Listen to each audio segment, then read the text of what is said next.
नमस्कार मित्रों। सबसे पहले परम सत्ता परमपिता ब्रह्मा जी भगवान के श्री चरणों में कोटि वंदन करते हुए आज के इस छोटे से प्रोग्राम का अपन शुभारंभ करते हैं। जैसा कि आप सबको विदित है, आज हमारे बीच में एक ऐसी शख्सियत उपस्थित होने वाली है जो किसी पहचान के मोहताज नहीं है। राजस्थान आरपीएससी के द्वारा जितने भी एग्जाम करवाए जाते हैं टीचर्स के फील्ड में, उन सारे एग्जाम में आपने टॉप रैंक के साथ में आपका चयन हुआ है। जी हाँ, आदरणीय पप्पू सिंह जी प्रजापत,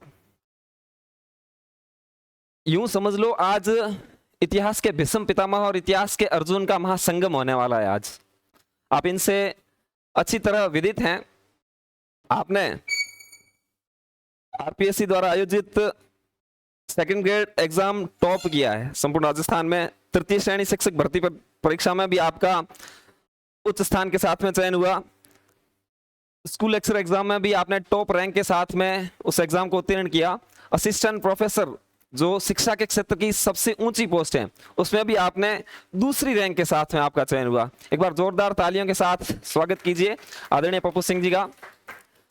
मित्रों, प्राचीन भारतीय संस्कृति की परंपरा अनुसार सदियों से पधारे हुए मेहमानों का स्वागत बड़े हर्षोल्लास के साथ किया जाता रहा है। उसी परंपरा को चरितार्थ करते हुए आज हमारे बीच में आदरणीय पप्पू सिंह जी उपस्थित हुए हैं। मैं कुछ पंक्तियों के माध्यम से सर आपका स्वागत करना चाहूंगा कि श्रीमन पधारे आप यहाँ हम हर्षित हैं हम पुलकित हैं। श्रीमन पधारे आप यहाँ हम हर्षित हैं हम पुलकित हैं। कैसे अभिनंदन करे भला यह सोच सोच कर चिंतित हैं। सुरभित नूतन कुछ पुष्प मिले हम वही समर्पित करते हैं। आ गए हमारे अतिथि यहाँ हम सब मिल स्वागत करते हैं, हम सब मिल स्वागत करते हैं। एक बार बहुत बहुत स्वागत सर आपका। आज मैं बिना किसी देरी के, हालांकि बहुत समय हो गया, आप इंतजार करते करते थक चुके होंगे, और एक ये जो इंतजार की घड़ी होती है, ये जो एक जिस वक्ता का हम इंतजार करते हैं तो उसके उनके इंतजार में एक अपन लालायित से हो जाते हैं। तो मैं विलंब नहीं करूंगा, बिना किसी विलंब के माध्यम से मैं सर को मंच पर आमंत्रित करना चाहूंगा। सबसे पहले मैं इतिहास के पितामह कहे जाने वाले आदरणीय भवानी सिंह जी राजपुरोहित को मंच पे आमंत्रित करता हूं कि सर आप मंच पर पधारें और आगे का जो कार्यक्रम है उसको विधिवत रूप से प्रारंभ करें।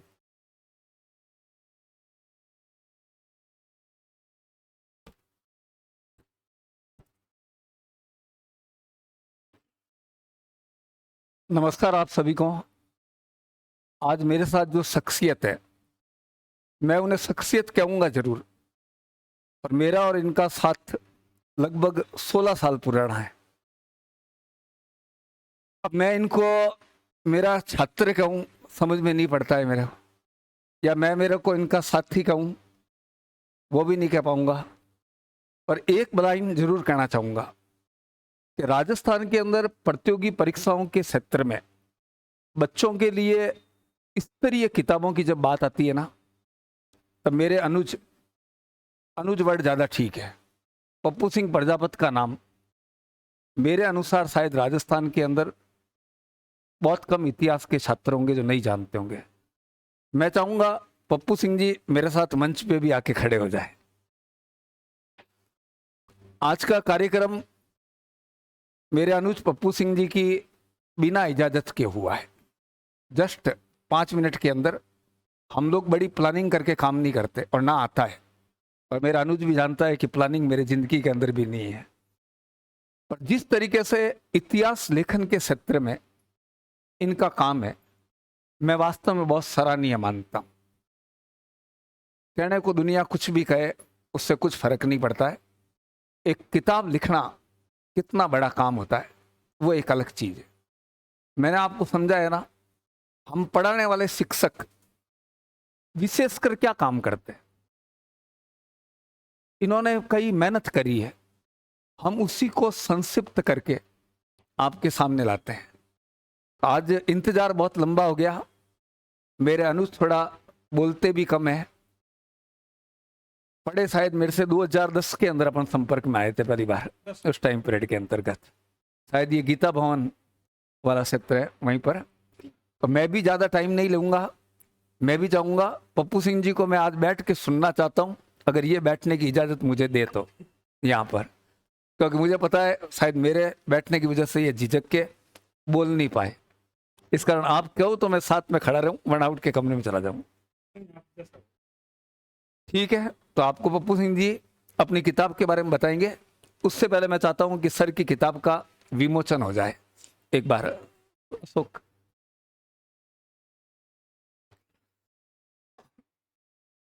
पप्पू सिंह जी आओ नदी। इसमें तने है, तने को बुला दो। वस्तुनिष्ठ भारतीय इतिहास के ऊपर जो किताब लिखी है, बहुत काम की किताब है। मैंने आपको एक लाइन समझा दी है।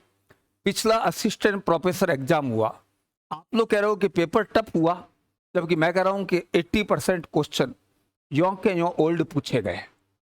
तो ये किताब भी आपके लिए बहुत काम की है सर। और इसके साथ विश्व इतिहास की जो किताब लिखी है सर ने, वो भी आप लगातार पढ़ते रहिए, ताकि आपने जो थ्योरी पढ़ी है वो आपकी और बेटर ऑब्जेक्टिव क्वेश्चन सॉल्व करने से हो जाएगी। ठीक है, तो मैं थोड़ी देर के लिए मंच सर को देता हूं।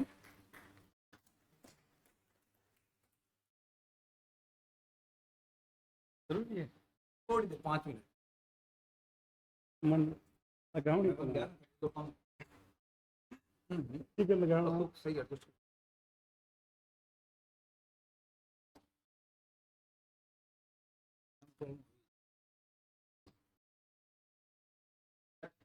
हाँ नहीं ठीक।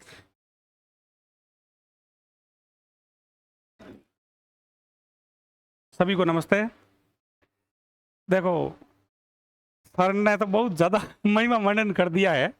बाकी एक होता है व्यक्ति कितना ही ऊपर चला जाए तो अपनी जड़ें भूलना नहीं चाहिए व्यक्ति को। तो सर के सानिध्य में ये यात्रा शुरू की थी, पहले खुद की तैयारी में और फिर लेखन में भी सर का बहुत सहयोग रहा।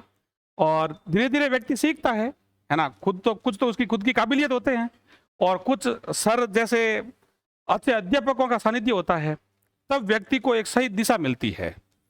और इन्होंने जो क्षेत्र में इतिहास के क्षेत्र में काम किया है और अभी भी जो कर रहे हैं, ये इनकी व्यक्तिगत रुचि है, व्यक्तिगत लगन है। खाली एक तो होता है पैसे के लिए काम करना और एक होता है व्यक्ति की खुद की रुचि होती है। तो ये आप पर भी निर्भर है, आप पर भी लागू होता है कि आप अपने विषय को किस हिसाब से पढ़ते हैं। नौकरी के पर्पज से पढ़ रहे हैं या आपकी खुद की रुचि है। देखो मैं तो अब सुबह 4 बजे उठकर भी लिखता हूं, जबकि इतनी आवश्यकता नहीं है कि मुझे 4 बजे उठ के लिखना पड़े, है ना। फिर भी मेरी रुचि के कारण मैं ये काम करता हूं। बहुत ज्यादा रुचि है आज भी अपने विषय में। तो आप भी अपना जो ये विषय चूज किया है, इसमें सबसे पहले तो अपनी अंदर से ये भावना, अपनी रुचि जागृत करो कि भाई है जो ये अपना जीवन है। मैंने तो इस विषय को मेरा जीवन बना दिया है पिछले 15 साल से, और सर का पूरा जीवन इसी को समर्पित है, इतिहास विषय को। 2 तरह के लोग हैं दुनिया में, है ना। सिर्फ नाम चलता है और उनके साथ ये सब्जेक्ट जुड़ा हुआ है, जबकि हमने अपना जीवन इसमें खपा दिया है। ठीक है ना। कोई सुख देखा नहीं जीवन में, भली सफलता घनी 4-4 5-5 पाली जीवन में, लेकिन उसको भोगा नहीं, है ना। कुछ तो होता है ना भोगने के लिए कि ठीक है बढ़िया नौकरी लग जाएगी, लाख रुपए तनख्वाह आई, इसके लिए पढ़ते हैं। इसके लिए हम नहीं पढ़े हैं, हम आप लोगों के लिए पढ़े हैं। फर्स्ट रैंक लाई 3-3 बार, तो भी उद्देश्य ये रहा जीवन में कि आने वाली पीढ़ी को प्रेरणा मिले। बाकी एक बार ही घनी है ना, कहाँ हो सकता है 3-3 बार तक पढ़ने की। फर्स्ट रैंक वाला विद्यार्थी और जो अंतिम रैंक से चयनित होता है ना, उसकी मेहनत में 3 गुना का अंतर होता है। आप ये ध्यान रखना, एक ही भर्ती में जो लास्ट रैंक से चयनित होता है और जो फर्स्ट रैंक लाता है, 3 गुना ज्यादा मेहनत करता है वो लड़का जब उसके फर्स्ट रैंक आती है। तो अपना पूरा जीवन इसको दिया है। आप भी इसी प्रकार की मेहनत सर के सानिध्य में करें, और ऑफलाइन जो सर ये काम कर रहे हैं आपके लिए, इससे अच्छा कोई काम नहीं है। ठीक है ना। आमने सामने प्रत्यक्ष चीजों को सीखना ये आज के समय में दुर्लभ है, लेकिन ये आपका सौभाग्य है कि आपको ये चीज मिल रही है। तो आप बढ़िया से करें। बाकी किताबें मेरी लगभग 14-15 किताबें हैं। अभी मैंने सेकंड ग्रेड की भी लिखी है, और फर्स्ट ग्रेड के लिए तो अभी एक, जैसे पहले आर्य चलती थी भैया, वो तो हमने खुद ने पढ़ी अपनी तैयारी के समय, ठीक है। तो आर्य जैसी हमने एक किताब निकाली है, उसका नाम है आरंभ से आजादी, ठीक है। और आने वाली भर्ती में उसका रिजल्ट आप परीक्षा में देखेंगे कि कौन सी किताब, एक तो होता है सिर्फ बताना, अपनी बात करना, और एक होता है उसको प्रूव करना। तो आप उन चीजों का रिजल्ट देखेंगे, इन किताबों का भी देखेंगे। अब ये किताबें आपको बड़ी लगती है, लेकिन आपको पता है बहुत ज्यादा मेहनत इस किताब पे लगी है।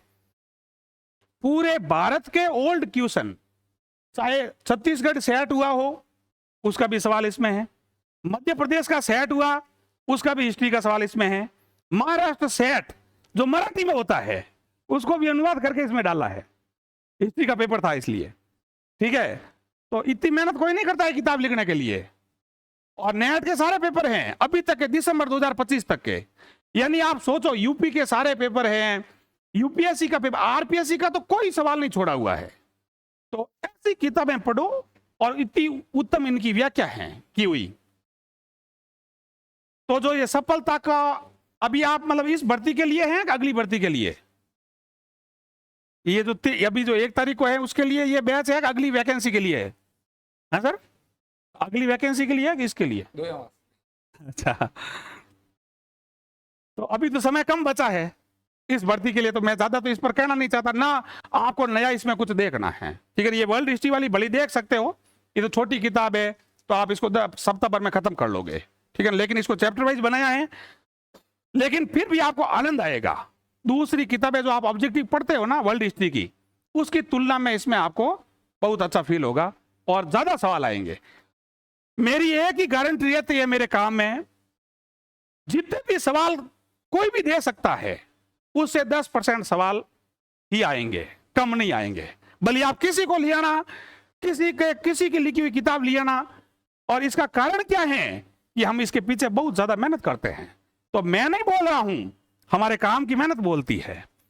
तो बहुत अच्छा लगा सर ने आज ये स्वागत सत्कार दिया मुझे, और मैं उम्मीद करता हूं कि आप सब सर के मार्गदर्शन में सफल होंगे। तन मन अपना पूरा समर्पित करके और एकाग्रता से पढ़ें, और मेरी आप सबको बहुत बहुत शुभकामनाएं। धन्यवाद।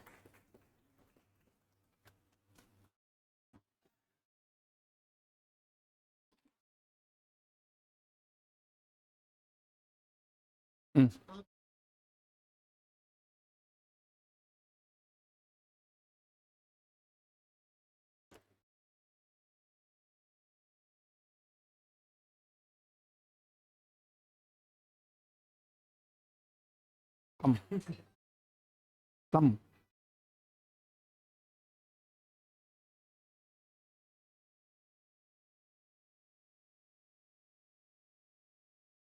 एक मिनट, आज का दिन शायद मेरे लिए यादगार रहेगा।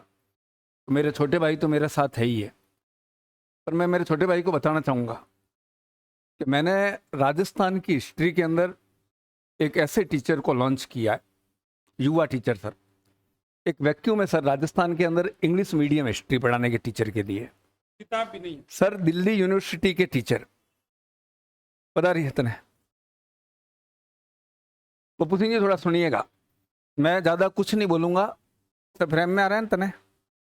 सर तनय गोयल, इनकी मदर सर मेरे साथ में काम करती है, हम 3 साल स्कूल लेक्चर रहे। तनय की जो रिसर्च अप्रोच है पप्पू सिंह जी आप बिलीव नहीं कर सकते। तो अभी तनय जोधपुर में आए हुए थे कुछ टाइम पीरियड से, तो मैंने कोशिश करी है कि डेली आधे घंटे इनकी क्लास इंग्लिश मीडियम स्टूडेंट के लिए रखा जाए।